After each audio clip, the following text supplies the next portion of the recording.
Hello, Gorgy Porge. Happy Valentine's Day. Sending you love in all of the situations that you may or may not be in, because you're amazing and I love you. So let's do a little love reading and see what's coming forward. My goodness, on this Valentine's Day, there's a lot of stuff to be sorted out, which is, as much as it can come forward as like, it's also an opportunity to develop, grow, heal, and nurture your love story, the cycles, to change them and create more room for deliciousness and delightfulness. So it feels like these are such interesting readings, but I'm sharing them as they're coming. Let's keep it real. But it feels like there might be a pattern or a cycle around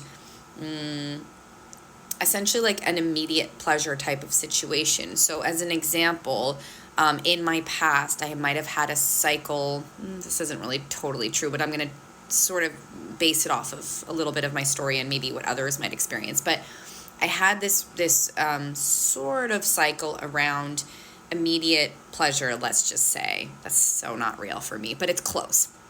And it feels something like this, that you might seek either attention or certain situations in romance that satisfy an immediate need of yours, which is great. Love that. Keep caring for yourself and keep providing for your needs. And it feels like there's an opportunity to sort of see the bigger picture of this cycle and see it almost feels like to me this pleasure, which is awesome, by the way. Like, pleasure is great. I'm an advocate for pleasure, especially because I have a lot of women's pleasure work on my healing hub. And anyways, aside from that, it feels like the pleasure that's here is immediate and small, I guess.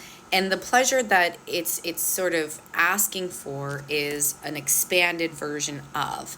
And so it might not necessarily seem as exciting, though, from my own experiences, the elongation of pleasure, the breadth and openness of pleasure has actually brought me more excitement and intrigue than the immediate ones used to, as an example. So it's interesting. I thought that I was going to be bored or something, or in a healthier sort of expansive pleasure mindset. Whereas in fact, I'm going, cool, how many corners do I get to turn and there's another cool avenue of pleasure? And some are big, but they're mostly small and beautiful and subtle and fun and playful. I'm like, whoa, it's so cool. So that's kind of what this feels like, is going from maybe a more of a reactive state of seeking pleasure. That's a good way to put it, I guess, or a way to put it.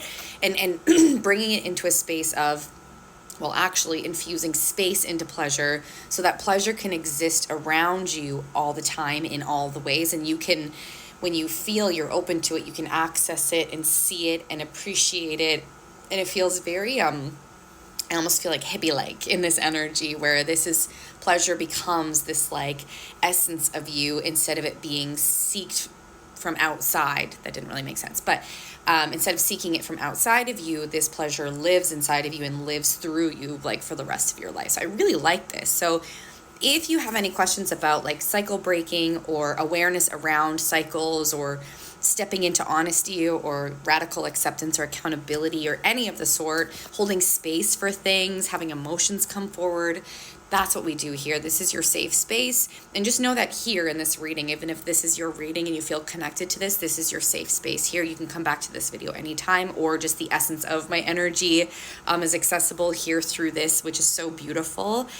And we can also do one-on-ones to talk about it and navigate specifics of your life and your lessons. That's a lot of stuff that comes up in my intuitive tarot readings, is life lessons and stories, love story, money story, any of that stuff. So I love you to bits and pieces, and I'm excited for you for the expansion of pleasure and the infusing of pleasure into all avenues of you. So it's not necessarily rushed or anything, and that it just lives in you. I love this energy for you. So I hope that this makes sense. And I'm getting tingles, so that's cute. Yay. Okay, well, yay. Happy Valentine's Day again from me to you. I love you. Ciao.